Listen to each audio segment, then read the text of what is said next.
Hey, hey, y'all. Nice. How's it going? Wednesday. Yes, happy Wednesday. Welcome to Hi. Wealthy and Worthy Wednesday. Welcome, welcome, welcome. How is everybody today? Good. Good. Awesome. All right, y'all. So today, listen, I'm like super excited right now because we are in the last 3 weeks until our in-person event. Oh my gosh, you guys, Wealthy and Worthy, we are going to be in person for our mastermind this August. We are 3 weeks away, y'all. And listen, the crew is gathering. We are talking about how to expand wealth, wellness, and leadership for high impact women. And listen, we about to have some gems for y'all. We have added an additional main stage speaker to the crew, which y'all will meet next week. And so we're just excited. We're excited for what's ahead. So this week we are jumping in. And I actually want to start this week with a question for the ladies. Have you ever felt like you have done everything you were supposed to do, um, but it still feels like you haven't quite made it there? Or maybe you're still racing to get there. Have any of you ever felt that? I felt like that today.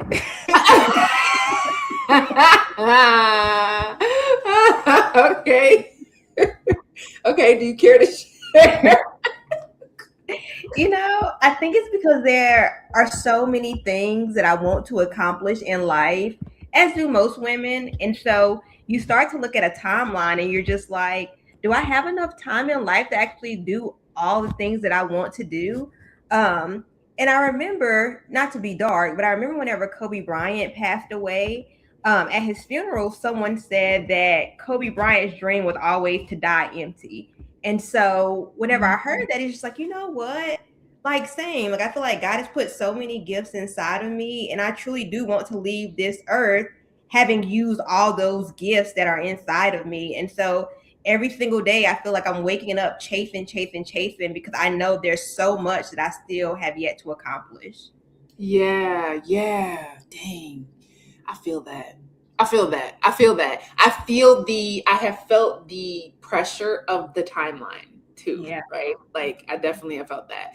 So for y'all who are watching, right, those who are tuning in with us, right? Maybe you feel like that, right? Maybe you've accomplished so many things, right? The degrees, the career, you've put in your time, you did those late nights, and you've become that person that everyone depends on. But it can still maybe feel like sometimes, no matter how hard you work, the life that you maybe envision or are hoping for doesn't seem to get proportionally bigger, right? And so at some point, what we've discovered, what I've discovered, right, is that many women realize that number one, that's a really difficult thing to admit. Like when you're like, I done did all the things and the dividends ain't matching, right? The math ain't mathing, right? And the reason why that is because the strategy that got us here is not always the same strategy that will get us there, Yeah. right? So for years we were taught, and even probably early childhood, right? You're taught the answer is simple. You work harder, you be more prepared, you show up, you do the thing, you say yes, you maybe get another degree, you prove yourself again and again and again.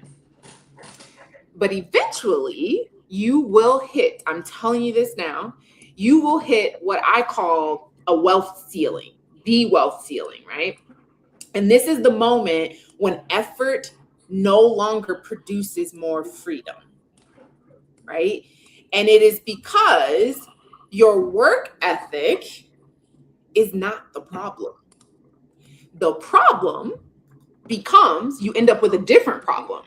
Once you reach that threshold as a highly accomplished, highly ambitious woman, you end up with a different problem. And the problem is that you've reached the limit of money, wealth that your labor alone can create, right? And so today's conversation is what I want to anchor us in that problem, right? This is not about working less.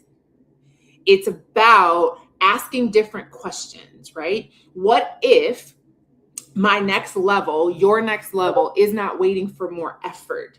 What if it's waiting for a different strategy? Okay? Because if I have learned nothing in my life, it is that working harder does not make me wealthier. It just makes me tired. Okay? So we gonna have that conversation today, ladies. All right? So the first question that I want us to be talking about with the audience, and y'all engage with us in the comments. Let us know. Let me pull my comments. Let us know where y'all tuning in from, what's happening. So we can say engage with y'all too throughout the discussion. So again, as I mentioned, right, and we've talked about this in other shows too, where I think it's Jeannie who's mentioned this of like, we believe that working hard is enough because we are naturally rewarded for it, right? Whether that's by our family, by our friends, by society, and maybe even the instant gratification that we get, right? By being able to see the immediate results of us working hard, right? But after a while, right? That formula stops working, the math stops mathing, right? And so as we think about that, right, I want to hear from y'all. Let's start with Dr. J today. What happens to a woman in your experience, or even if you want to share personally as well, when physically, right, she continues to operate at that capacity and she has yet to come into the awareness that it ain't adding up, friend? You are exerting a lot of effort, working harder, and you're just not seeing the results that you want to see. How do you approach those scenarios? You're muted. Yes. So, first, I like to understand, okay, what they have done before. So when it comes to, women's health health, for example, I want to understand what have they tried in the past, Okay. and what their barriers are now, right? And so with those two pieces of information, it can point me in the direction of, okay, what's missing, or like, what is the gap here, right? And so, as I, work with my patients, what I find up, what I see, what happens is that exactly what you said. They think it's their effort alone that can yield a specific result. So a lot of women come to me for weight loss. And Uh-huh. so they tell me, you know what, I've been exercising, I've been walking, I've been, watching what I eat. And no matter what I do, this weight cannot come off. Right. And these are highly achieving, highly accomplished women. And so they're used to putting in the effort and yielding a specific result. And so when I come in, I'm able to come in. I'm like, okay, well, this is what's missing. This is what's missing. Okay, it's your sleep. Okay, it's your insulin resistance. Okay, you're having hormonal changes. All right, that's all impacting why your weight is not able to budge right now. Okay, it's your stress, right? I'm able to look at all the outside things that they're not able to see because all they see is their effort, right? But then I Right. come in and I'm medically evaluating their life. I'm considering, okay, where are they in their life right now? What hormonally has changed? What type of environment are they exposed to? Do they have enough support, like social support, Mhm. whether in their personal life or even in their business, in their career? And so there are all these variables that can affect a woman's ability to lose weight. And so it's important for me to, okay, see what they've tried, what they think their barriers are, and then I help and elucidate what their actual barriers are. And then when I help to elucidate, they're like, oh my goodness, like I thought I had to do this all by myself. I thought it was me. And I'm like, friend, no, this is why you came here. Yes. get the support to have Yes. someone show you what your true barriers are, because I always like to hear from them, like, okay, what do you think is going on? And then I'm like, Yes. oh, okay. I'm like, okay, but this is actually what's going on.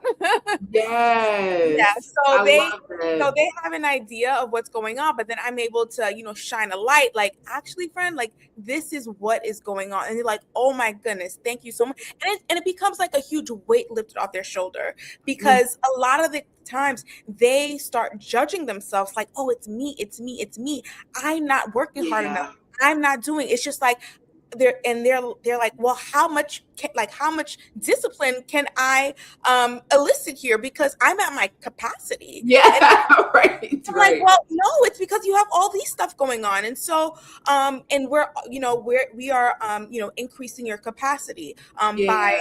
assessing your metabolic health and really seeing what are the factors at play. And so Love it. and I actually I had a candid conversation just like this with one of my patients. She was like, I thought it was just me. Like, I Yeah. thought I was the problem. I'm like, no. I'm like, you have all Yeah. things going on. You have your genetics, you have, your family history. And so it's learning how do we work alongside that to, Yeah. to provide optimal health. And so Yeah. that's how I approach it. I love that. I love that. Okay, Stephanie, I want to kick it off to you. So, in your work with executives, high-powered women, what patterns are you seeing among women who continue to outperform long after they've already proven themselves? You know what? Because even as Dr. J was talking, I was thinking, I don't know if we ever feel like we've outproved ourselves in a lot of ways, because I was thinking about how did we even get here, right? And so I think about how society always makes us ask what's next. And so you think about it when you graduate from high school, what they say, what are you doing after graduation? And then after you complete college, what's next? Where are you going to work? And then even whenever you get a job, they're telling you, okay, let's do career plans so you know how you can climb the ladder. So we're always being encouraged to think about what's next. And so if we're always thinking about what's next, naturally we're going to have to work harder, because that's how you get to what's next. And then our nervous system becomes so unregulated because we're always told that we have to chase. And even if we remove career off the table, even in our regular lives, like you think about dating, right? Everyone's Mhm. always asking, what's next? Then you get When you married. get What's married. next? But Yes. when you retire, everybody always asks, what are you doing whenever you retire? And so you're always chasing something. And so when you have society always telling you that you need to be thinking about what's next, it really is hard to ever feel accomplished, because there's always something next that you should be doing. I mean, Oh, it feels like so up good. until you die. So That's so good. That's so good. That is so good. Oh my gosh, that's so good. I love how you scaled out and kind of took that 10,000-foot view of it, because I hadn't thought about it in the context of just like you said, like even outside of career, right? Like regular life. It's like, okay, when is enough, right? Being present and not always looking to the next thing. I like that. I like that a lot. So, Jeannie, okay, listen, we about to get into the heart of it. Okay, the mental patterns, right? We talk about this often, right? Why is it so difficult for us as highly accomplished, highly competent women to let go, right, of the identity that often comes with being the one, right? Like being the one who's most productive, being the one who has achieved. And especially, at least for me, in my own ecosystem, I'm often the first, right? And so it's like, whoo, how do we work through that? I mean, it's so interesting to me, because I think sort of Stephanie was naming some really clear psychological states we can get into that I was talking about last week, and it's this idea of there being a moment where we're thinking to ourselves, I'm going to wake up and I'm going to finally feel the confidence and the satisfaction and all of the peace that comes in, like that I made it, right? And it's what we term arrival fallacy, right? It is Okay. not real, right? I'm going to wake up one day and feel completely content with myself, and the accomplishments that I have stacked will show me that my worth is evident and legitimized, and I'll be good to go. And at the end of the day, what you reach is the truth of the fallacy, which is that there's this unresolved lack of self-worth. And that's the concern that tends to keep coming up, right? Because I'm trying to use these accomplishments, and I'm trying to use this identity as the one to in many ways be the substantiation of my value. And that's always going to have you in a loop, right? It's never enough. And then, Steph's Yeah. obviously talking about as well. She talked about sort of this kind of shift we do where the new baseline is just kind of never really acknowledged in some ways. Like, so Mhm. I got engaged. Well, when you get married, I got married. Well, when are you gonna have some kids? Or I got the big promotion, right? And oh, well, what do you have in planned for the role? And oh, well, what's your next salary move? I mean, it's this constant sort of hedonic adaptation that's happening where there never is a true acceptance of where I am. There never is a what I talk about, and I call it just the rooting, right? There's never the Yeah. rooting of the new space, which I often have to do if Yeah. I'm not intentional about it. You just Yeah. kind of let yourself sort of fly away. And what you were talking about, Dr. T, is this idea of, I think, first discounting progress, right? Huh? When you are the one in your family and you are the first consistently, it's treated as if the accomplishment in it within itself is just expected, and it's insignificant because, oh, that's just what T does. Like Mhm. that's just how Steph moves.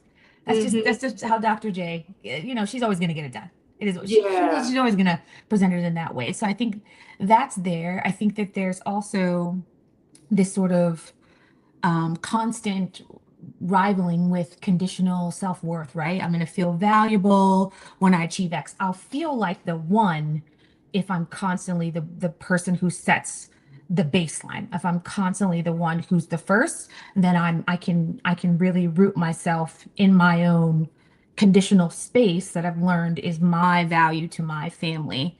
Yeah. And it's constant. You're going to constantly need to chase that because it never addresses the truth of how to look inside and accept inside that I don't need to do or be anything in order to count, in order to Come be, on. a beautiful member of my family, a valuable member of my family. And it's a difficult thing. And I think the other thing that's huge as well is this kind of, again, it talks, when I talk about rooting, this is the major understanding. It's that there is an identity lag. Your circumstances are your circumstances. And many times we're inside of something and then it changes. It either improves in a big way or it can diminish in a way. And it takes us some time to catch up. And Mhm. it goes, and Mhm. it does, I want to be clear that does go both ways. So I can Mhm. have lived a certain standard of life, and then that quality of life can just greatly deter. And Okay. it's just as hard to root to the life greatly deterring as it is Yeah. to have this sort of upward mobility and then be inside of upward mobility and have to adjust from there. I think sometimes people think it's easier to find identity in the diminishing of position because like the reality comes in and you've lost a lot of things, and we respond to that because fear grows so big, Mhm. but you can feel just as much fear as having it upward mobility in some ways. So several sort of things that come up for us mentally when we're in that space, Yeah. as highly ambitious, high functioning, well accomplished Yeah. women. It's all of what you just said. So yeah, Yeah. hopefully that helps to name it a little bit for our audience. It does. And I love the fact that you raised that you can still feel that mental angst even when you're going up, right?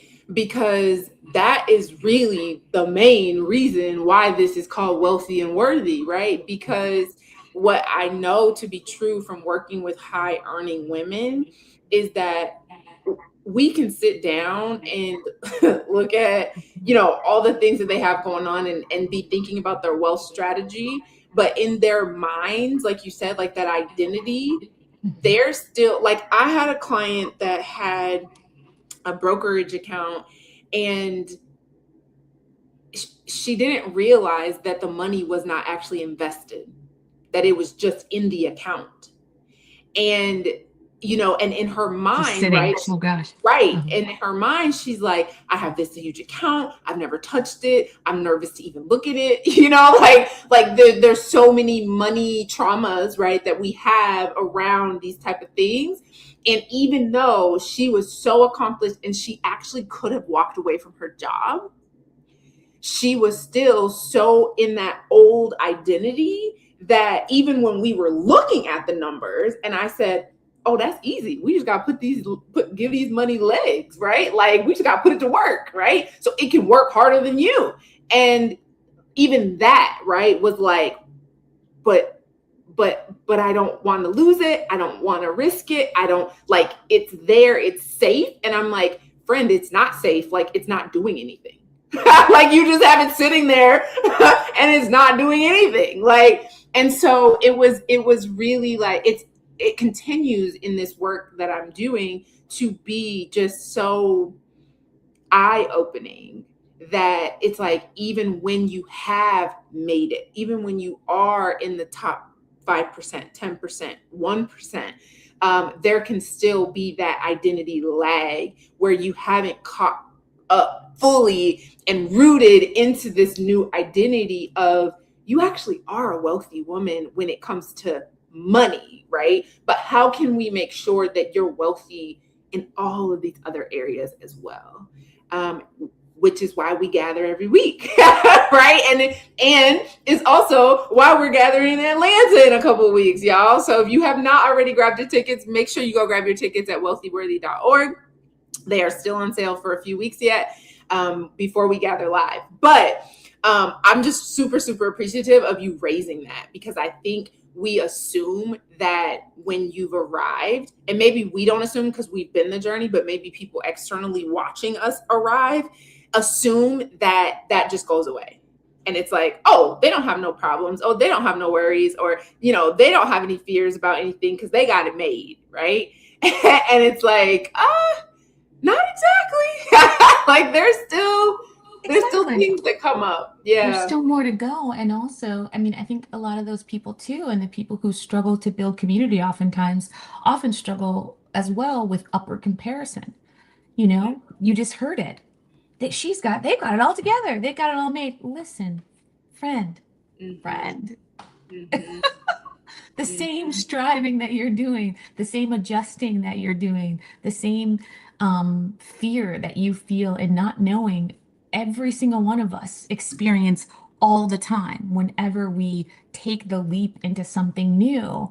It's difficult for all of us. But so when you have that sort of upward comparison, it's like, oh, I don't want to try to be in community with them, or I'm not ready yet to like be with that pool of women because they've got it all together. They've got it all organized. I can't, I'm not going to fit in where they are, not realizing we're all inside of the same sort of fear beneath ambition complex of like relentless striving for the sake of like not feeling inadequate, because that can be a part of process too. If I'm in process and constantly striving and working, that to me is not doing nothing. And that sometimes can feel also like I'm accomplishing. Oh, I might need to say it. Tell me if I need to say that again so they don't miss it. Say it again. Say it again for the folks in the back. So there's this fear. There's a fear beneath ambition that we oftentimes, in order to quell that fear, in order to make it smaller, we will strive and strive and strive relentlessly to protect against feeling inadequate or ordinary or uncertain. Right? I'm going to keep working all the time out of control. And even if I'm not necessarily accomplishing so much in doing so, I'm in motion. And if I'm in motion, I'm not stuck. Listen, but let me tell you something. Let me tell y'all something. Y'all watch this back on the replay. Look, I tell my clients a lot of times, okay? We don't need a lot of motion and no movement, okay? We do not need a lot of motion and no movement, okay? We are here for the movement, okay? So don't get lost in the sauce. Oh, I'm so glad you raised that, Jean. That's so good. So, okay. So now, Jean, though, now I want to take this next point, though, and bring it back to you again, because I think that this is something that we have to start the conversation with. So when I'm doing my work, right, helping women, it used to say, my branding used to say, work less and earn more. And I think I've mentioned this to you guys before. It was such a miss with highly accomplished women because they could not in their minds fathom the fact that they could work less and make more money. It just didn't compute, right? And so after a while working with my coach, I was like, listen, I'm not trying to fight them. Let's just change what I'm saying, how I'm saying it, right? But I'm still saying the same thing, okay? So if you're here, just know I'm always be talking about the same thing. How can I work less and make more, okay?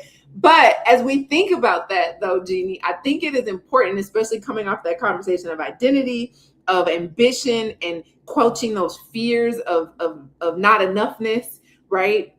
Why do so many successful women feel guilty when they start pursuing that level of ease? Either feel guilty or just plain out resist it, right? Like, I have women resisting it. And even in our trading community, I have women that just sabotage it. Just flat out sabotage. like it's like, do you see the setup? I'm telling you what the setup is. Get into the trade, right? They won't get into the trade. And so it is wild to me. But I know that you have an answer.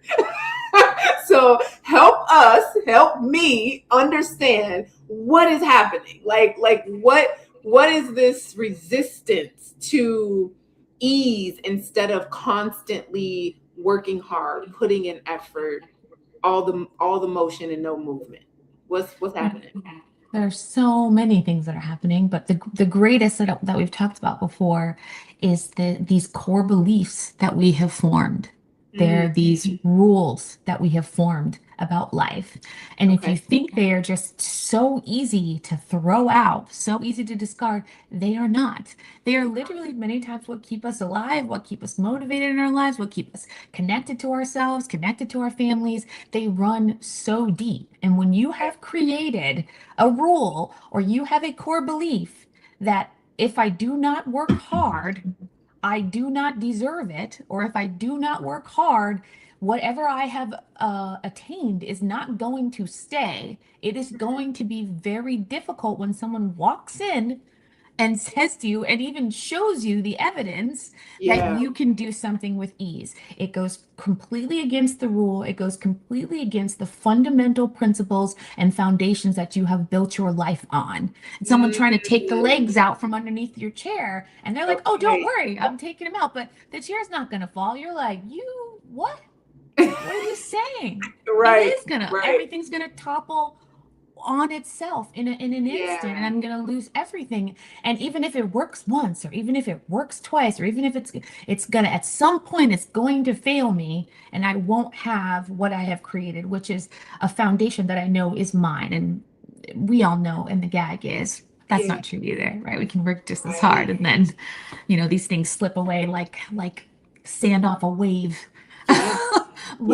For real. Life as a whole. Actually, I'd rather earn it with ease and let it slip away than earn it with all the hard work I have and watch it be destroyed right in front of me. It's kind of less painful.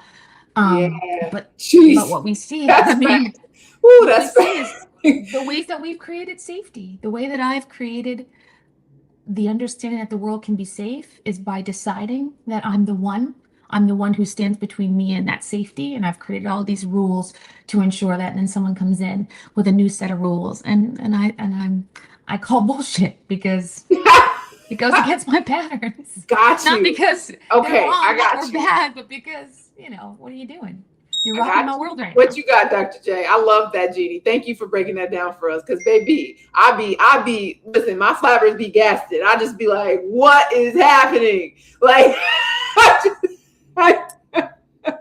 yeah, I think also a large part is, has to do with who we surround ourselves with. Okay. Right? once my circle started elevating, I'm like, oh, this is how y'all do this. So, I started investing in real estate at like pretty young in my career. And at the time, I only knew how to invest in single family homes.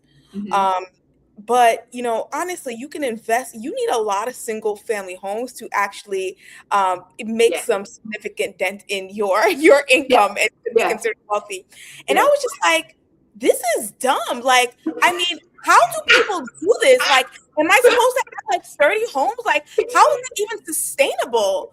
And like, I was speaking to my CPA. I was like, I don't want to do this anymore. I was like, yeah, I thought it was like a cool concept. Yeah, haha, that's what people talk about. But I was like, this is more work, and I'm still working as a physician. I'm like, I can't do this. And then she was like, you need to go bigger. And I was like, wait, what do you mean by that? I was like, I just told you, like, I have these 3 homes and I'm struggling and you're telling me to go bigger. She was like, no, we need to start investing in apartment buildings. And I'm like, okay, tell me more. And then she said, well, when you invest in a larger property, such as an apartment building, you go in with a bunch of people. And so every person has a job. So you're able to disperse the responsibility amongst yourself. And even if you don't want to be, part of the managerial team, you can be something called a limited partner, where you can just invest your money and not have to do anything with managerial responsibilities. And so I was like, oh, okay, so this is how you gotta do this. Okay. And so but I started to surround myself around all these people that were investing in apartment building, and they use something very important, leverage, right? Because guess what? We're not even using our own money to buy these apartment buildings. Girl, right? That's my philosophy. We're pulling other people's money to purchase these investments. Yes, right? girl. Called leverage, where you don't have to do everything all by yourself. You leverage other people's resources. You leverage, other people. It's not taking advantage. You're being cognizant with your time, right? Because the thing for me, time is wealth. Time is. I value time more than money, because I was like, if you money I can make, but time you can't get back. That back. Yep. You can't get time back. So when I was thinking, okay, I need to start investing differently, because this right here, these investments in single family homes, it's taking too much of my time. Yes. Versus when I started to go bigger, and I do less work, because now I get checks in my I get deposits, and I'm like, that part. You see what I'm saying? But I'm not, laboring off of, okay, did they pay their rent today? Okay, let's get maintenance. I gotta go fix the water. Like I'm not doing any of that.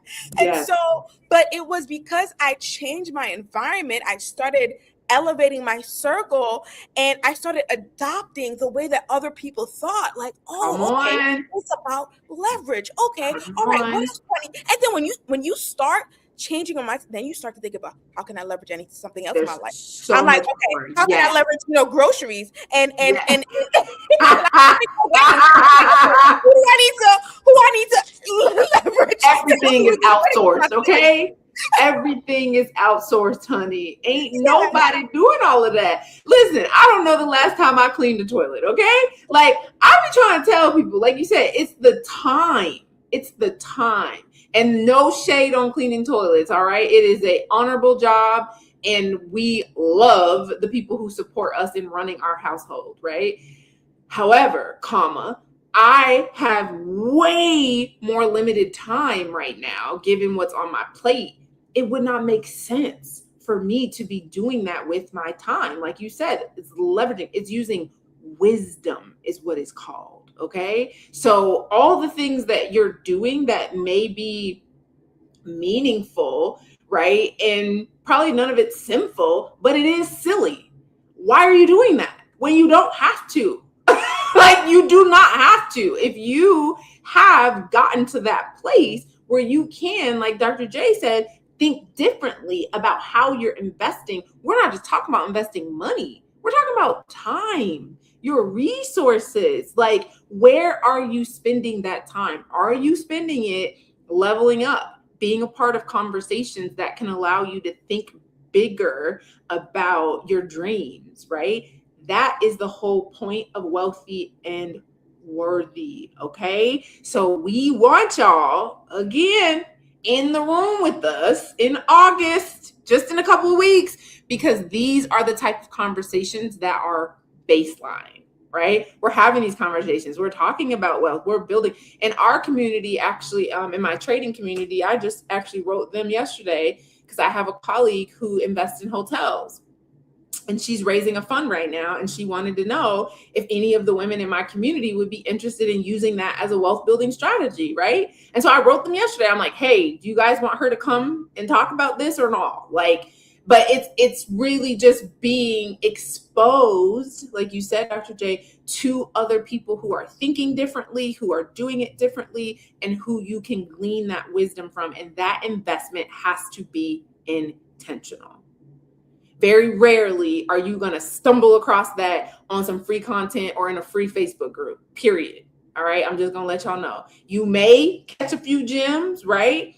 But you're going to be piecemealing free content. You're not going to have an effective strategy. All right. So listen, we're going to end the coaching now, but I just need y'all to know that, because it be blowing my mind how people expect their whole lives to change and they don't invest anything, not even in time, in learning. So sometimes you can't pay for it, but other times you actually can. Go put that purse back. Go cancel that nail appointment. Like, period. Cancel the DoorDash.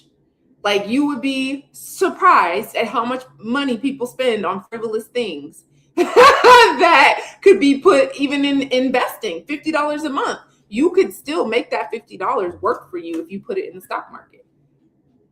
And I'm not telling you because I'm guessing. I'm telling you because I know we have people investing every single day in our community that are buying $7 contracts, $20 contracts. Like, you do not need a ton of money to start investing. You just need to be intentional.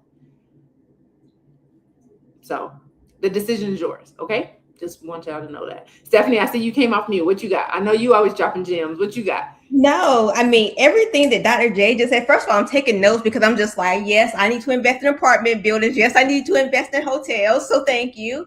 Yes, but girl. also what I wanted to say is just like, yes, and yes, because like changing your circle really will change your life.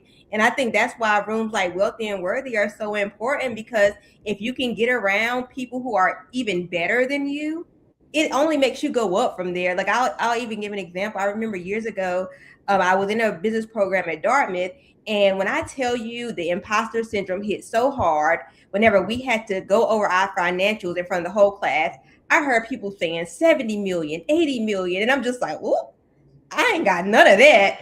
And so I was so embarrassed to come up there. But then it dawned on me, no, like, God is showing you where you could be if you would just lock in and take from the people that you're in the room with. And so, I mean, ever since then, like, my mind has been elevated because I've seen my possibilities. And so, yeah, yes to everything that Dr. J said. Like, change your circle, change your life, for sure. Come on. And that's statistically proven. Yeah, and I love that because I went through the same too when I was part of this group, because they were telling me, okay, like they were bringing multi-million-dollar apartment buildings, and I was still in my concept like, oh my gosh, I could never afford that, right? Not knowing that, like, I don't need to. It's not me purchasing; it's like everybody coming together making an investment. But also I started looking at myself like, oh my gosh, I'm not like them. Like, they're so smart and they know how to invest in apartment buildings.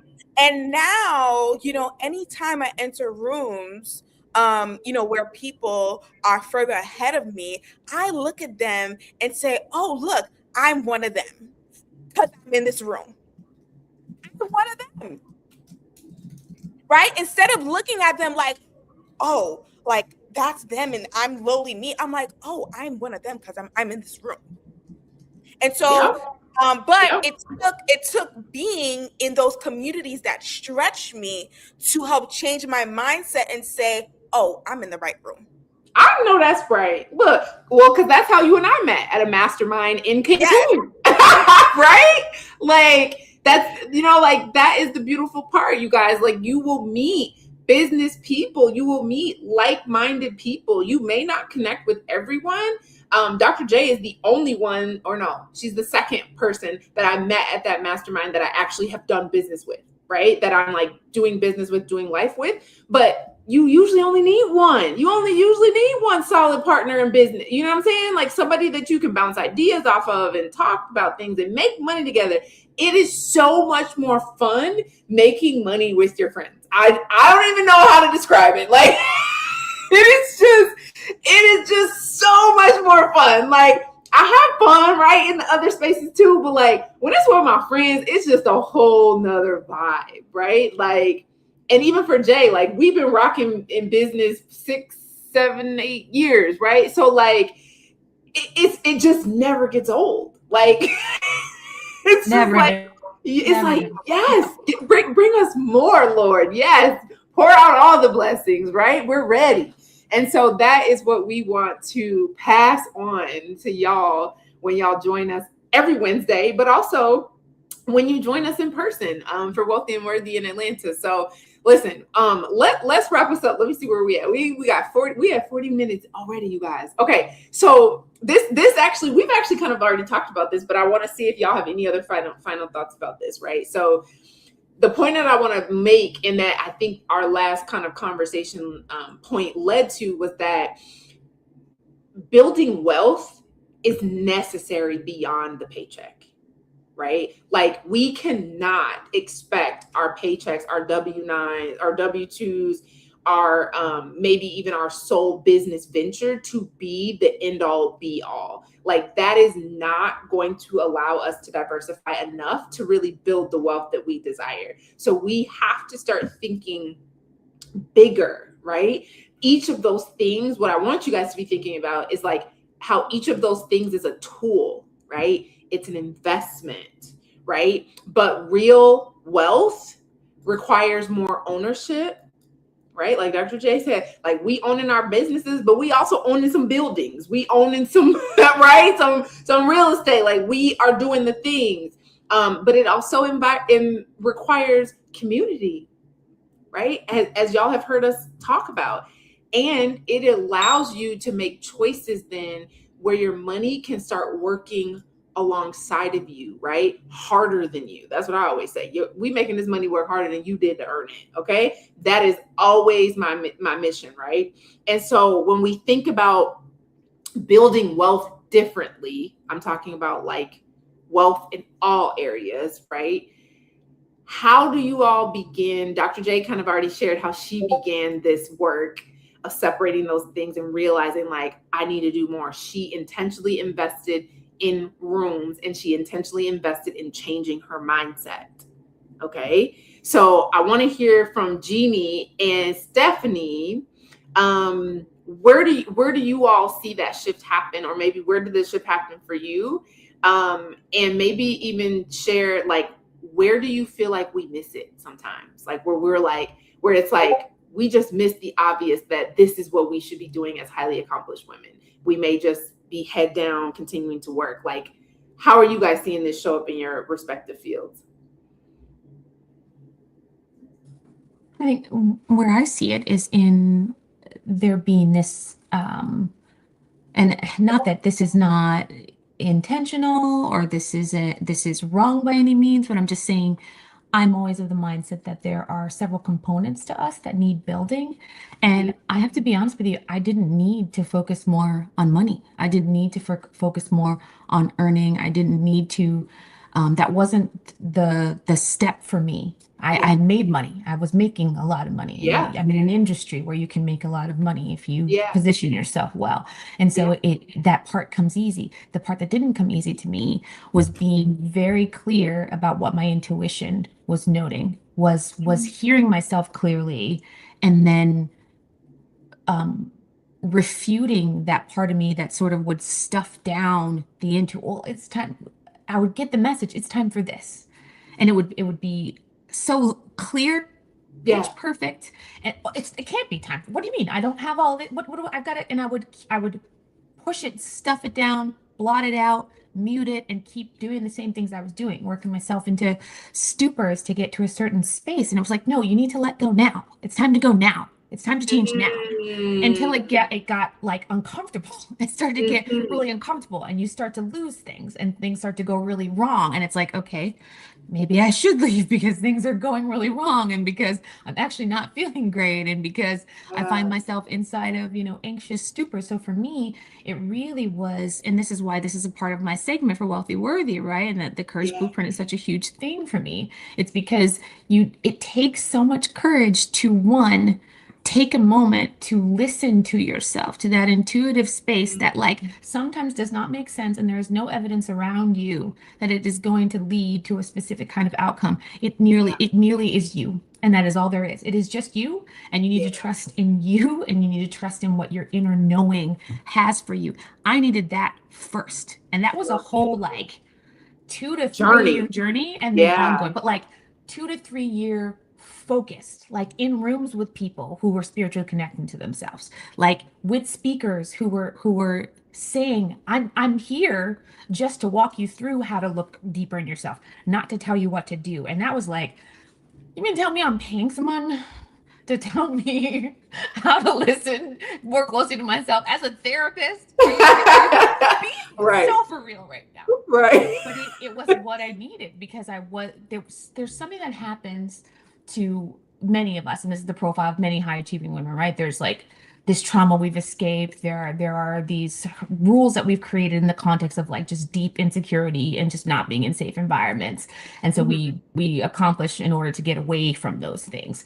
And you blot out, I think, big parts of your intuition in the context of those settings. And that was me. So I had to really take a look at that first and unlearn all of that first. So it wasn't more concentration on money. It was, there's a voice inside you that's that it just has a knowing and an understanding and a connectedness and a capability that you really need to tap into, because it is a voice of such deep service and compassion and love.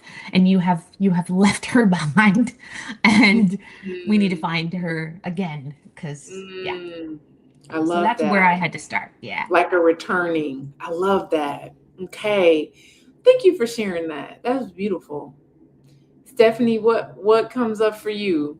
No, I agree. I think what I found is, so whenever I do executive recruiting, I do full cycle recruiting. So I find the candidates, and then I send them the job description, and we go all the way down to the offer.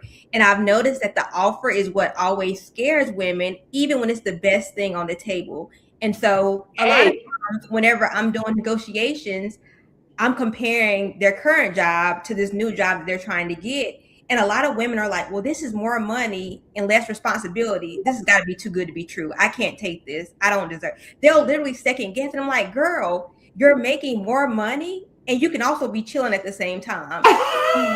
They cannot resonate with it, especially in this market. Their first thing is, well, what if I get laid off? If I make too much money, I'm going to be the first one to be cut. I'm just like, but what if you don't? And so I think that women cannot second guess the best. So when the best is in front, I love that. Yes, like you cannot second guess. And women do it so often. But I think, to just tie it all together, I think we as women, especially as high functioning women, we have to remind ourselves that we deserve the best. And the best is not overworking. The best is working, like you said, less and making more. And just know that you're entitled. You deserve that. But you first have to trust yourself and trust that when the best shows up, it belongs to you and won't be taken away. Oh, I love that, Stephanie. Thank you for sharing that. That's so beautiful. Whew, you named some really clear things, but also I feel like the most complex, which is the trusting yourself. That I feel like that is the crux of it all. It's like it's everything. And even Jeannie touched on that too, right? Like of like returning back to yourself, like getting in touch with that inner knowing, but trusting it, acting on it, decisively, and being able to take in the joy. And if the worst happens, trusting yourself that you can survive it. Oh, let me tell y'all, I put it in my phone. I was listening to a sermon today, and when I say it wrecked me, it was so good. He said, the real fear isn't what if I fail. The real fear is what if I'm not enough to recover. And I said, that's it. That's it. That's like trusting yourself, believing that no matter how the chips fall, you got it. You know what I'm saying? Like, you are enough to recover and to reclaim whatever it is that is yours. And so, it's work. It takes work, and it takes community. Some of the most important life-changing work that I've ever done has happened in the context of community. Yes, there was individual work. There always is individual work. But some of the most transformational experiences of my life have happened in community, which is why we gather every week, and which is why we're inviting y'all to gather with us in August for Wealthy and Worthy, where we will be supporting high-earning women and high-impact women and elevating their wealth, their wellness, and their careers. So as we wrap up the conversation today, ladies, this is our love letter section, where we are sending love to that woman who is watching this back on the replay, because a lot of our ladies are busy, so they can't tune in live. So imagine her, right? She's successful. She's worked incredibly hard. She's well respected, accomplished, but she's starting to have that little realization of like, working even harder really ain't gonna create the life I really want. The math ain't quite mathing. As Jeannie said, I've recognized the fallacy, right? I thought I made it. It don't feel like I made it, right? And so if she's watching this, right, what do you want her to remember as she begins to think differently about wealth?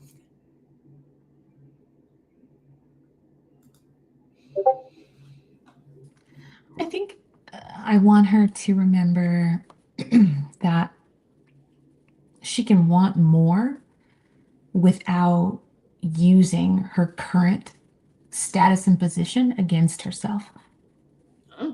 I think that's a major issue as well. It's this idea that, we're talking about walking into rooms sometimes with people who were there in the room. Like Dr. J said, I made it. I'm one of y'all because I'm here. But that's not necessarily the initial or the believed experience, right? That initial experience is I don't belong here yet, and I'm not enough, and I'm not good enough for where I am. And the offer is so far beyond me. How am I gonna stand up to this? How am I gonna refute the imposter syndrome? And it's just trusting that if you want more, that the impulse is the answer. The impulse is that it's what you deserve. It's what is yours already. And you don't have to use your current position, whether it's a diminutive position that isn't as good as where you want to go, against you all day long. The fact that you don't have enough money, the bank account doesn't look great. The relationship you're in is one where there's, troubling factors like abuse or mistreatment or any of those things. These do not need to be evidences stacked against you and where you're going. They can be the evidence of learning. They can be the evidence of upward mobility and a trajectory that's going straight to the moon. Love that. Anything else is just self-flagellation. Yeah. Thank you for that. What you got, Steph or Dr. J? I just read this quote. I had to pull it up, but it says, "Permit yourself to change your mind when something is no longer working for you." And so I'll leave them with that. Is like, if you feel like working hard is no longer working for you, it's okay to change your mind, acknowledge that, and do something different. Come on. Yes. It's okay. Yes. Jay. I would say ease is your birthright. Because even, when I see my ladies who, come into my virtual practice, it's just like, okay, this doesn't have to be as hard as you're making it to seem. There is support that you can leverage to make this be more easeful. It's not going to be easy, but ease Right. is is your birthright, and we can create more ease for you. And it comes back to, like, also the mindset is, back to what Jeannie was saying, from the core beliefs, because those core beliefs infiltrate everything we do. Like, Yeah. literally everything, not even Yeah. our wealth, our health, our relationships. Those core beliefs infiltrate everything we do. And it takes time. It takes time to get to that mindset of ease is your birthright, but it certainly is. And as you continue to work on that mindset and nourish that mindset and nurture that mindset, you will start to see ease as your birthright. Yeah. That reminds me of the this Bible the Bible story of the of the children of Israel in the wilderness, right? Like you're out of Egypt, but Egypt is not quite out of you, right? You want to go backward. Yeah, it's like, well, it was better when I was working my brains out and hustling and struggling and striving, right? And it's like, you don't have to wander in the wilderness, is basically what we're telling y'all, okay? And you don't have to pray about it, all right? Because it's in the book, okay? It's there, okay? The yoke is easy and the burden is light. And so if you follow, right, the principles that are laid out for you, and the strategy that's available to you, right, you can get to the promised land way faster. All right. So let's see. What's my takeaway? My takeaway for y'all, listen, I already told you. My takeaway is, listen, working harder is not going to make you more wealthy. It's just going to make you tired, friend. That's it. It's just going to make you tired. And I'm not trying to be tired, okay? I'm in the top of the trenches right now. Ain't nobody got time to be tired, okay? I got to show up vibrant and ready because he ready for me every day, okay? So I am not trying to be working harder to be more tired, okay? So listen. I want to be very clear because some of y'all be sending me hate mail and it don't be necessary. So I want to be very clear when I say this, right? This conversation is not about criticizing hard work. All right. That ain't what I'm saying. That ain't what I'm preaching. Okay. Hard work has built my life. It has created all of my opportunities. It has created many of y'all's opportunities. It is off the backs of our ancestors. It is off the backs of my parents. Like, I ain't knocking hard work. But what I'm saying, friend, is that hard work has limits. Okay. There is a time, a place, and a season for hard work, right? And when you realize that that season has passed, it is time for you to start asking different questions, right? And surrounding yourself with new folks that can introduce you to new ways of thinking and being and experiencing the world, right? So that's what we're talking about today, right? And these are the conversations that we are having inside of Wealthy and Worthy Mastermind this August, all right? So if you have not yet, make sure you go wealthyworthy.org and grab your tickets. They are still on sale for a few weeks yet. So listen, we're not talking about just making more money, right? We're talking about creating a life where your income supports your freedom instead of it requiring your constant presence or output, right? Because wealth for us is not just about money. Money's the cheapest part of you. Wealth is about your health, your relationships, your peace, your purpose, and most of all, legacy, right? Which is why I have my community, Legacy League, right? We are always thinking and being intentional about being wealthy and wise because we want to live and lead like Jesus. And we cannot do that if we are burned out and we always out here hustling, trying to struggle just to get it, okay? As Dr. J said, ease is our birthright. And so we want to invite y'all into that perspective, to start pondering on it, sitting with it. Drop us some notes in the comments. Let us know what comes up for you when we say these things, right? When we're having these conversations, because maybe some of these points are new to you, right? But we want y'all to really be taking it to heart. Consider those core beliefs that Jeannie mentioned today, right? Lean into Stephanie's wisdom of giving yourself permission to change your mind. Think differently about it. I used to think this, but now I think this. That is a natural part and progression of life as you get more experience. As I would say, as you collect more data, right, you're able to kind of come up with more well-rounded perspectives and evolved perspectives as you experience more. That's totally natural and normal, actually. So it's super important for you in your growth. And so we want to leave that with you today. All right. So as always, thank you for spending part of your Wednesday with us. And we will see y'all next week. Same place, same time. Bye.